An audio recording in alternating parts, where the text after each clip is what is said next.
Hey guys, it's Eric Green. Listen, how do I make sure that all these potential clients sign my letter and pay me before we start doing work? I use Anchor. Anchor created a fully autonomous billing system and it closes the cycle with zero errors. It sends our agreement to the potential client. We'll follow up with them automatically to make sure that agreement is signed. It alerts us when it gets read, when it's signed, and when payment is made. And this way, you know where you are every step of the way. I was so impressed with Anchor, which, by the way, is free. We went to Anchor and have partnered with them. Now, if you go and you register with Anchor, which is free, by the way, if I didn't mention that, you will get access to all of our checklists and letters, okay? But you have to go through our link, all right? Again, by the way, Anchor's free. There is a $5 fee per transaction if you're wondering how they make money. But given that our minimum retainer is $750, it's less than 1%. It's nothing, okay? So again, it's free. They charge the $5, transaction fee on payments, and it will automate your onboarding clients, make follow-up, just puts it on autopilot. It just saves you all that stress and you will close more deals. All right. So sign up here. It's www.sayanchor.com/tax rep. Again, sayanchor.com, sayanchor.com/tax rep, TAXREP. When you go through there, you'll sign up for free and you will have access to all of our letters and checklists, which will save you the trouble of recreating them yourself. All right. Go check out Anchor and put that closing process on autopilot.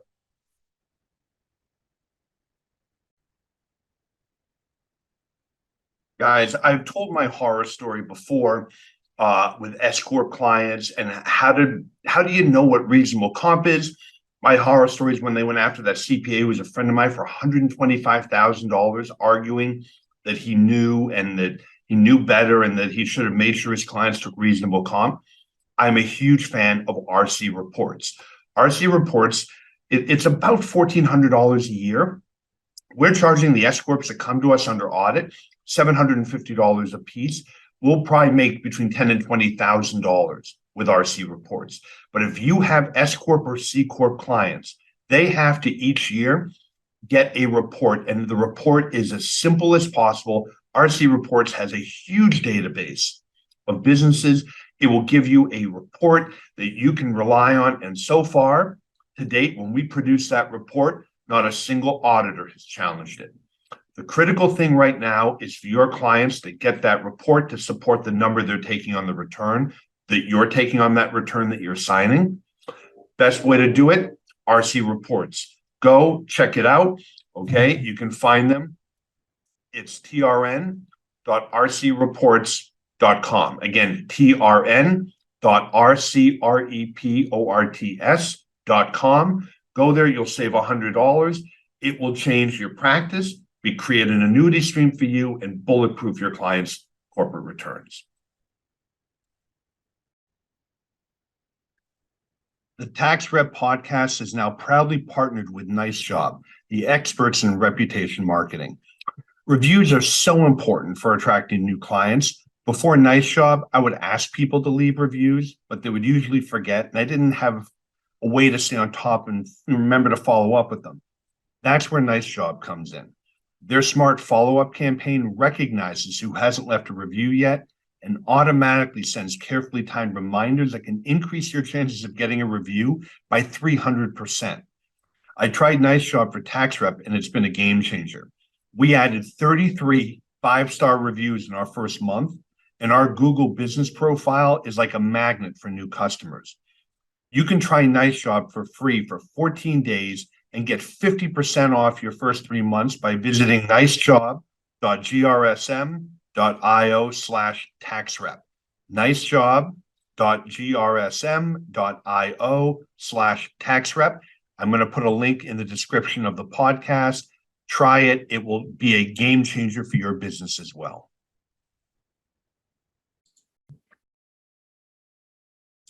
How do I manage my tax rep practice? How do I get transcripts? How do I track what is going on with the IRS with every single one of my client cases? How do we complete the offer forms, the powers of attorney, everything? We use Tax Help software. Tax Help software is the cornerstone of our practice. We use it for its intelligent ordering. Every single night, it will update the transcripts on our clients. So we will see things happen long before those letters even go to the mail. We can then, react. We can let the client know. We can get all the transcripts we need to determine what our client's best options are, when is the debt going to expire, and we can fill in all of the IRS forms and get them filed accurately, the analysis done correctly. If you're interested in giving it a test, go to taxhelpsoftware.com, use promo code TaxRepTrial, all one word, all caps. You'll get a free 2-week trial. Again, that's taxhelpsoftware.com, TaxRepTrial, all caps, for a free 2-week trial. If you love it and want to buy it, use TaxRep10, capital, all caps, TAXREP10, TaxRep10, all caps, one word. You'll save 10% on your purchase. It will be the engine that runs your tax rep practice, just like it's what we use for ours. Hey, everybody, it's Eric Green. Thank you for joining us for this week's Tax Rep Network podcast. I have a very special guest back again, I think for the third time. Yeah. Joining me is Amy Vetter. Amy was actually did the 100th episode with me. Yeah, I was just remembering that.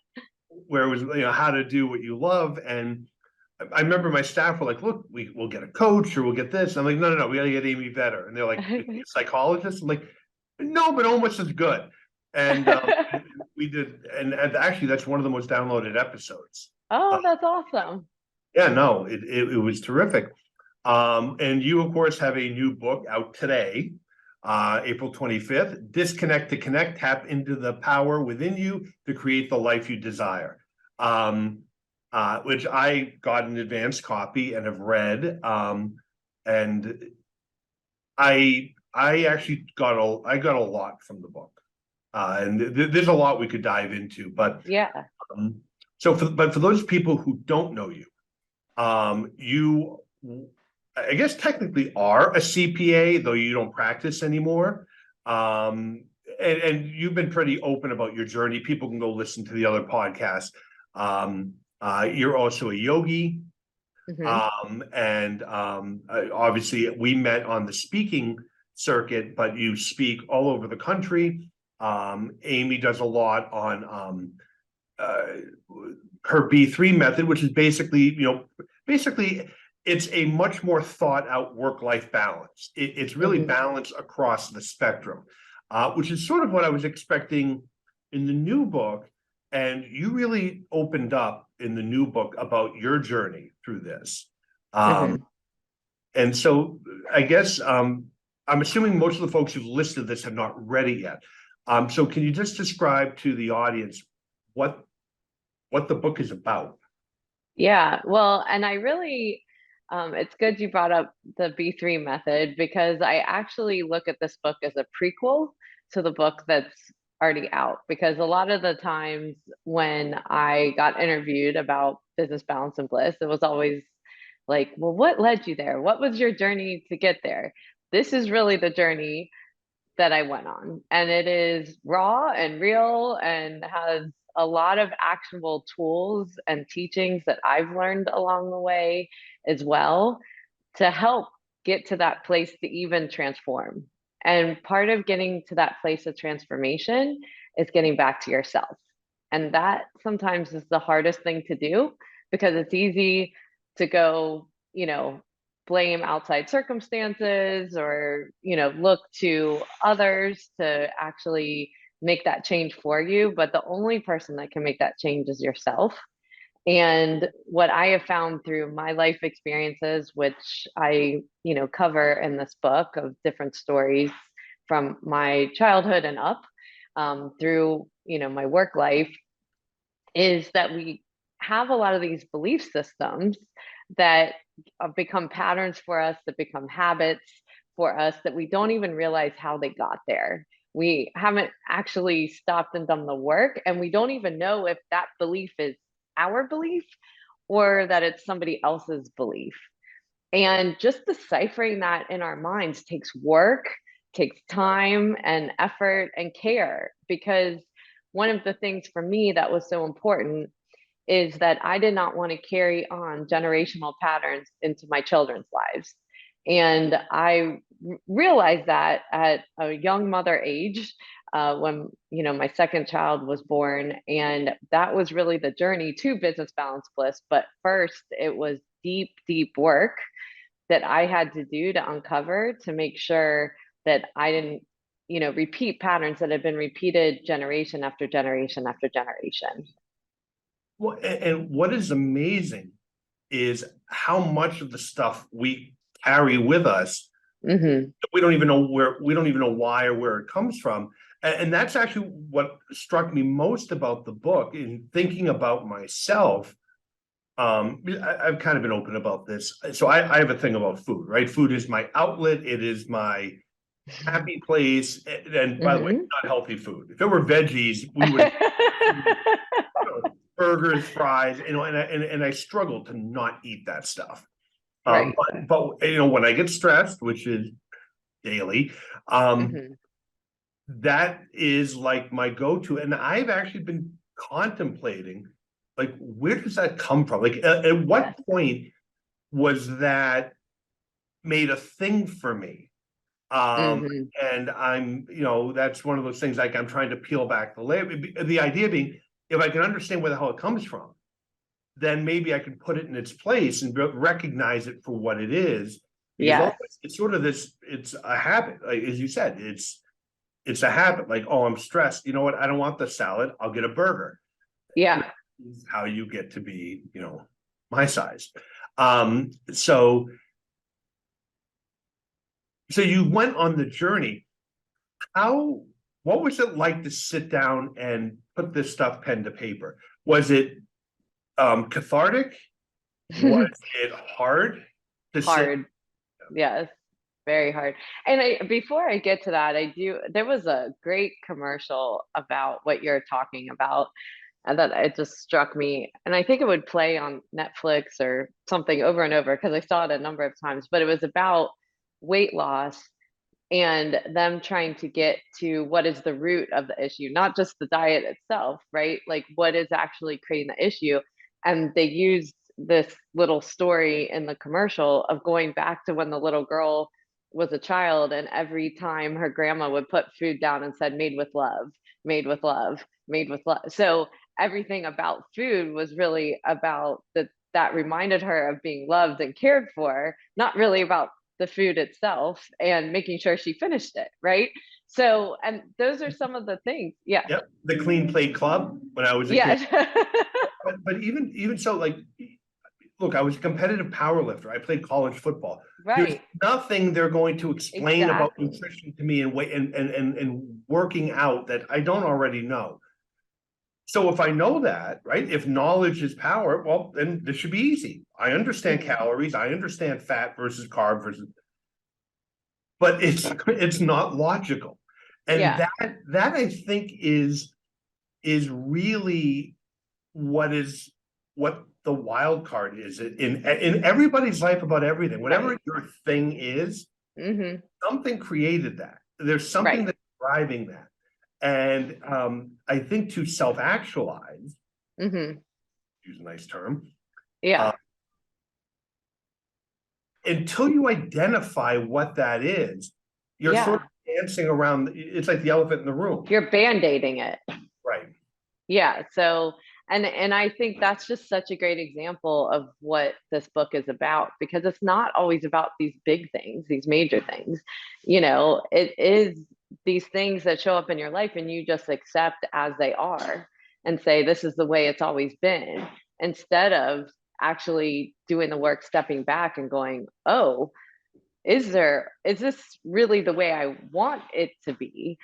Can I question each behavior or pattern in my life? And there's some that you're like, yeah, I absolutely want to keep that. And then there's others of just that awareness. And then there's certain things that you may never shake, but it's the awareness that you're trying to get to, right? So the fact that your awareness of the food at least you're not just going and eating to eat. You're aware you're doing it now. And that's part of the journey, is just the awareness, because there's so many things with habits and patterns that come up in our life that we're just not even aware. We just do it. And then we make excuses for it, or even when we know, but the fact is, if you've come to a place of awareness, you're actually on that journey.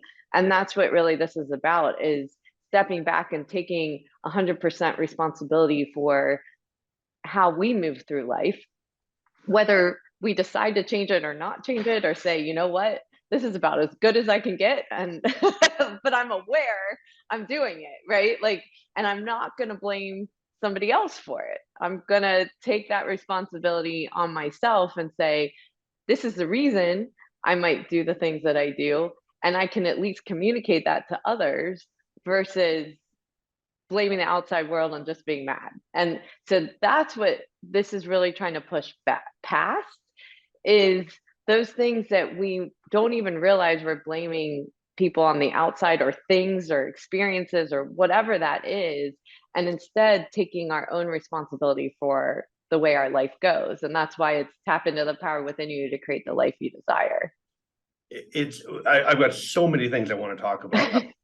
Well, because in a way, so in my book, The Building $1 Million Practice, I talk about, you have to know where you're going in order to know how to get there, right? Like, people are just like, well, what do you want? I want money. Well, too broad. Right. What you want your day, your week, your month to look like. And when we have that, now we can engineer backwards. Now it goes from dream to plan, right? And Yeah. that's my thing. This is in a way a little bit reverse. It's, Mm-hmm. and that also exists, but Yeah. starting It's a point, meeting. what is driving me into the ditch, right? Why do I keep ending up here? Because until I can solve why I'm driving into the ditch, I can keep getting out of the ditch. But if I'm just going to send myself back in there, Mm-hmm. thought that just popped into my head when you talked about when you were talking was, I don't, Tom Bilyeu, who has Impact Theory, it's a really big podcast, Mm-hmm. talks about how everything is his fault. He is in complete control of everything in his life. And he actually has written a blog article once about how if he was hit by a drunk driver, he would take the blame for it. Right. Everything from, I made the choice to get in the car, to I made the choice to go on that route. And Mm-hmm. and he got attacked for it, like, you're victim shaming. He's like, no, I'm just refusing to be a victim. Right. I made choices. One of my big criticisms of, and there are people I know, they will sit and whine, and the world is unfair, and they fair, and their parents, Mm-hmm. they don't recognize the choices they've made. Mm-hmm. They didn't do anything. That's a choice, right? They've chosen not to go on and get the degree. They chose not to go pursue the CPA. So now they're in their 50s as a staff accountant in a company and cannot progress. Right. Whatever it is that we've made choices. And I found one of the things about your book I found fascinating is how you point out the influences around us, especially when we're kids. Mm-hmm. During the 100th episode you and I did, we talked about, like, I think I mentioned, if you're the smartest person in the room, you're in the wrong room, right? And the Mm-hmm. reason for that is, the reason for this, the saying, you are the 5 people you hang around, is because they influence you, right? So financially, if you're a 200 degreer, to use the thermostat example, and I'm an 80 degreer, if I'm hanging around with Amy more and more, you will actually move my thermostat somewhere between me and you, 100, 120. Yeah. Same in fitness, same professionally, religion, whatever. So with that in my head, reading your book, I was like, whoa, how much of my thermostat, to use that metaphor, Mm-hmm. moved by people when I was little that I don't even recognize, set the thermostat where it is in Right. whatever aspect. And I think the book really made me think, how much of, you can hear lovely downtown New Haven behind me. How much of what I'm carrying around Mm-hmm. was given to me before I recognized what it was. Yeah. And so in your journey, I don't want to take away from the book. I want people to read it because I think, and if you're listening, I think the brilliance of I'm going to say, you won't, I'll say the brilliance of your book is using yourself very openly as an example, is to, you give permission to somebody to say, let me think back about why this is what it is. And by the way, if you're Hmm. listening, sometimes that's harder than you think. Uh, Hmm. my thing with food, I've struggled with trying to identify at what point did I sort of go off the rails where Right. went from nutrition to pleasure, relaxation, I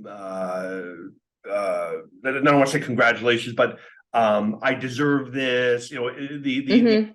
social feel good aspect of it, to the point where it's taken over even the nutritional aspect. That's Right.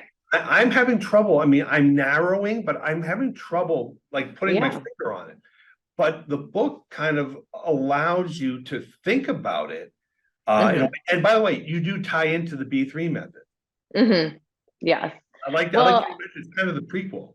well, that's how I view it because it is the work you have to do, and it's whether you're willing to make that commitment. And as you're talking about your journey, the answer might not come to you for a year, for 2 years. Like there isn't like a timeline where you can say, click your fingers and I have the answer to why this is happening.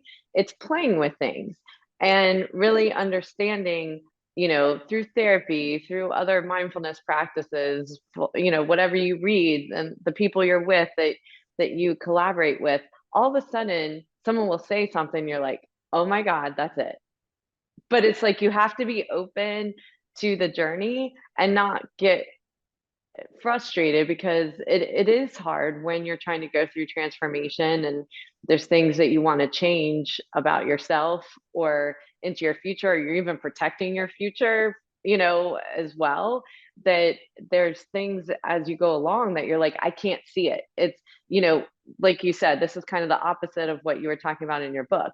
I don't know what better looks like yet because I have to go through the muck to get there, right? Like, and I have to go through grief. Like I went through many over and over, and I've gone through many times of it in my life of grieving, of different times that I've had to make very hard choices to keep what I call in the book my circle of trust healthy. The people that matter the most to me and myself and my family, like I have to protect that. I have to protect that with everything I have. And so, in order to do that, there's just, very dark times sometimes you have to go through, and you have to show up every day, not showing it, like it's not what everybody needs to hear every day, but it's the work that we decide to do internally and it's personal. You asked earlier about kind of how hard it was to write this book. When I started this journey, so I was in, major therapy in my early 30s. And, I talk about in the book 3 hours a session, and it was like a deprogramming almost that had to go on of really deciphering the messages in my head. And as I got through that process, my therapist really like pushed me and was like, you need to write a book about this. You need to let people know, because from the outside, people looking in think everything just is probably fine for you, that things Yep. have been given to you, Yep. that things were just easy for you, and no one knows, that they are like you, and it is possible to break through these things or to have the strength to work through things, to find that inner strength. There was no one telling me to find that inner strength. I had to believe, I had to have at least that belief in myself that I could break through those things. And so, my career has very been, even when I was in practice and now working, with accountants to help them with their clients as well, it has been very much in service to help people on their own journeys as well and be able to find that life fulfillment that they want, even during times that I'm not having life fulfillment, but I know the tools to keep working on myself as I'm going through the process. And, it took years and years for me to have the guts to write this book. So I would take notes in my phone of when stories would pop into my head of things. If I eventually wrote this book, what would it say? And so I literally took notes for at least 12 years. And then Business Balance Bliss, I had originally thought to write this book. And as I started writing it, I changed it and really moved it into that, next level, of transformation, which has been very helpful for people, that have worked with me or have followed me through the years. But what happened was I went to a training where I wanted to up level my skills, and I was going to bring my keynote for Business Balance Bliss to that training. And the facilitator there actually pushed me and said, "Are you sure you want to bring this?" And I said, "Yes, that's what I'm bringing." And he's like, "There's nothing else that you've thought about writing. You've got this opportunity to write something you've never written before." And I'm like, "Well, there's actually been, this book that I've kind of had notes on for, at that point, like 13 years." And so this book uh, really came to be by me writing the keynote through that session. And by that point, I wrote so much, it was half of a book. And it was originally supposed to come out during COVID in March 2020. And there were some issues with the book writing at the time and the publisher that I had at that time that I decided to hold back the book. And it took me another year and a half to get my head back in the book with all the changes that happened with COVID, to really take it to where I wanted it to be. And now I just feel really proud of the stage that it's in. It's had lots of reviewers. I mean, this book, more than any book that I've written, has had so many reviewers, so much feedback to make sure that although I use my stories to help, I use other people's stories as well and other philosophy. Because what my goal was is that you make sure that there is no one that gets so lost in my story that they're not thinking about their own. So I tell enough of my story where what happened for you, Eric, is that you were starting to brainstorm your own. And that was the whole point of exposing the stories that I had. I didn't go in major detail on those stories, but enough so that you could brainstorm your own story. And that is the point of the book, is to know that we share in this. Yeah, no, it's it is thought-provoking. Obviously you're sharing, and here's what's interesting, that people hearing, like, you went through therapy, whatever. Meanwhile, you're a successful CPA who makes partner. So Mhm. you're still bringing your A game to work. Yes. Or frankly, it was enough, and you couldn't even probably bring your A game because of all the other stuff you had going on, health issues Yeah. and everything Mhm. else. And in a way, what's funny is, so, and I, when I talked about my book, part of my thing was, I find it disturbing when people are emailing me that, and in a way, almost they're writing you off, like, we already did it, right? Yeah. They don't see you when you're struggling. They don't, Mhm. like, for instance, one of the comments I get a lot uh, as a, the word's escaping me, but as a compliment, Yeah. is how driven. Except that I know what that is, and I grew up in a household where we can't afford it, was said a lot. Right. And so I can be, I mean, listen, $5 million law for a multi-million-dollar coaching program. I now have 7 books. Yeah, I'm a little driven, but in all honesty, not necessarily in a healthy way. Mhm. Which is one of the struggles my wife and I have had, which is not being present at home. Mhm. My kids Right. don't get my A game, because by the time I come home, I've been up since 4 a.m. worked at this, and plus the high stress job dealing with taxpayers, the government, I come home and I'm frustrated, annoyed, exhausted. And that's what they get, which isn't fair. And so I've actually been trying to figure out how to ratchet back so that when I'm home, I am home and not, back in the office on the next idea. No, I think the book is terrific. I highly recommend it to anyone listening to this. It will make you contemplate what's going on in your own life and why. And listen, I hope you have no problems and everything is great. But likely or not, you've got stuff going on in your life that you've carried around. And I really think it was helpful, again, because when people see Amy Vetter, she's on stage at Engage, right? She's, super successful, books, Well, thank you. Institute. But again, that's what people see. Right.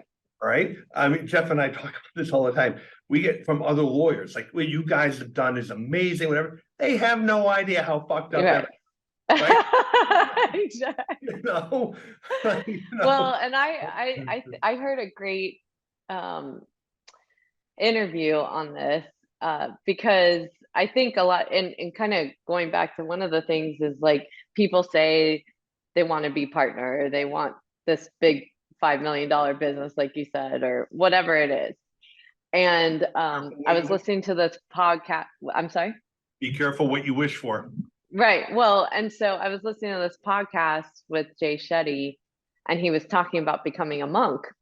And he's like, and the thing people miss a lot, they don't know why they want to be that. Or they just think, oh, if I have $5 million practice, then all my life issues will go away, or that will be easy, but people don't actually study the process of what it takes to run a $5 million business before they're in a $5 million business. And he was talking about that with being a monk. It's like, he looked at a monk, they were peaceful, that was the type of life he wanted, until he went and lived like a monk and realized you go to bed at 9, you get up at 1, you start meditating, then you start studying at 6 a.m. and then you meditate again. And it's like, this process of being a monk is different than the few moments you see, of a monk on stage or working with you and so forth. And I think that's the thing I see a lot of times. And when people talk about work-life balance, and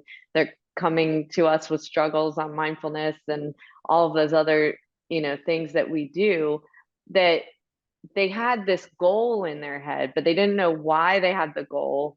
It's not panning out the way that they had hoped it would feel, right? Because they never did the studying on what it would take to be that person, of what are the hours that go into it, what's the commitment, and what's the desire, right? So there's some firm partners that love it. 24 hours a day they could work, and that's joy for them.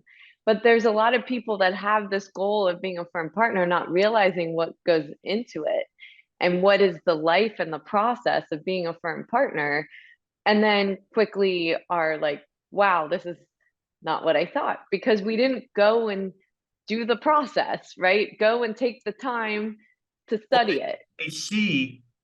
They see Eric on stage, right? And maybe they heard what the group is paying him, and they're like, oh. Right. But not everything it took to get there. Great. Except for that 30 minutes before he walked on stage, Eric's fighting with a client and the staff forgot to send something.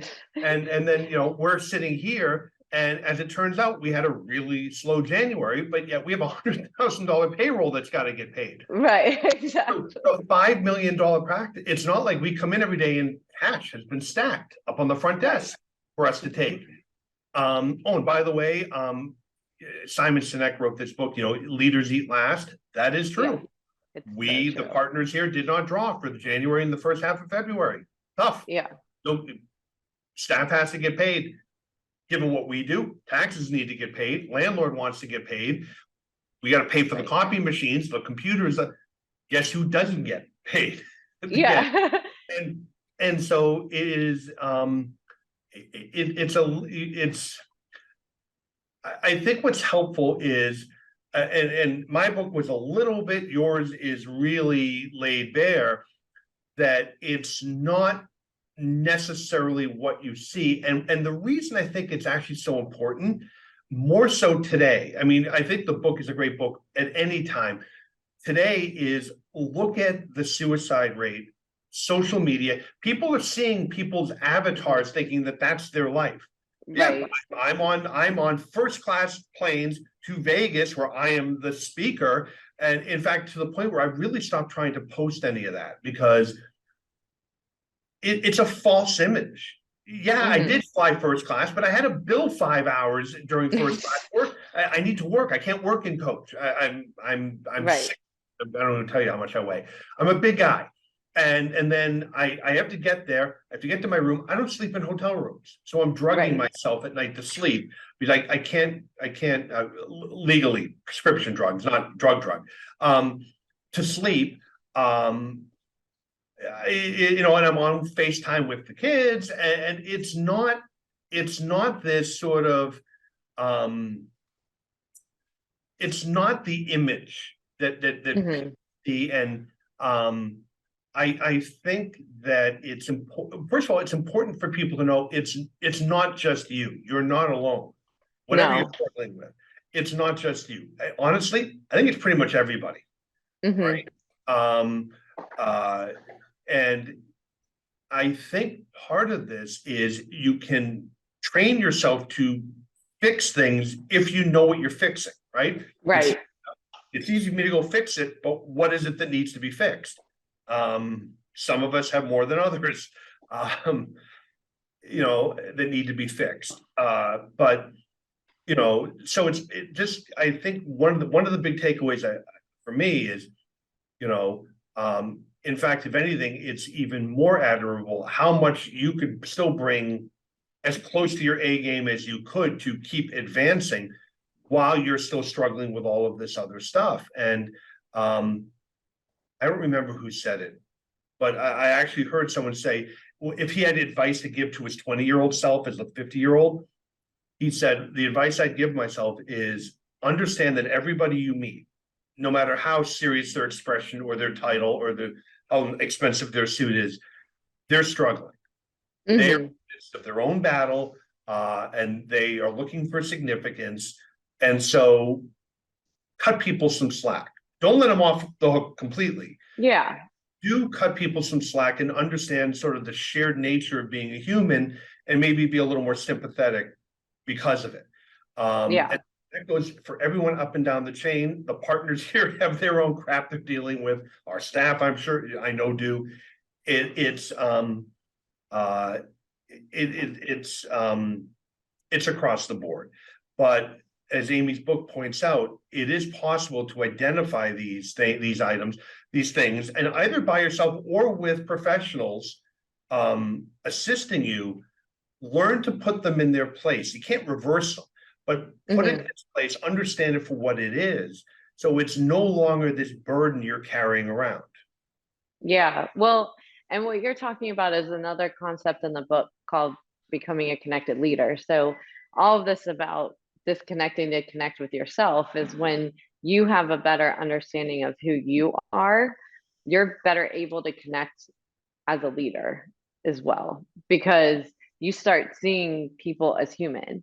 And that is the practice of mindfulness, is that we all show up maybe to work with these masks on, or you know outward appearance of whatever we need to do to fulfill our roles. But when we start more authentically connecting with one another, so that we understand what everyone's different life situations are and how we can help. We don't have to become each other's therapists, but what we do as a leader is actually understand that there are habits and patterns that hold each person back. And so when we're trying to implement change, when we're trying to push initiatives forward in our businesses or service lines or whatever we're doing, and there's people resisting, instead of just the outward effect of someone resisting, instead from a human perspective, really trying to uncover what is the fear that we need to help that person get through as a human. And if we uncover that, we can better nurture them through change, innovation, all the other things that we're doing in our businesses. But it takes us to get to know ourselves and understand what are the things that create fear in us? What are the things that create us to hold back or react in a way that maybe we don't want to react in, or things like that. When we know when we react in a certain way, there's probably something else behind it for us, whether we admit it or not sometimes. But um, we inherently know, and part of what I talk about in there in mindfulness is your intuition. And we have the difference between intuition, our intuitive mind and our rational mind. And our intuitive mind tells us, that's our gut, that tells us something is off or we don't feel so great about ourselves. And then we might go to people around us to get justification to make us feel better, whatever it is.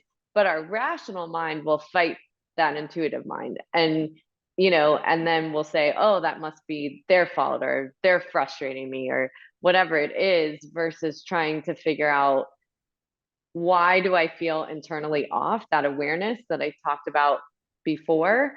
And that's really what we're trying to get to, and not push down that intuition, with the rational mind, that we are actually allowing that to surface and question and observe and not judge.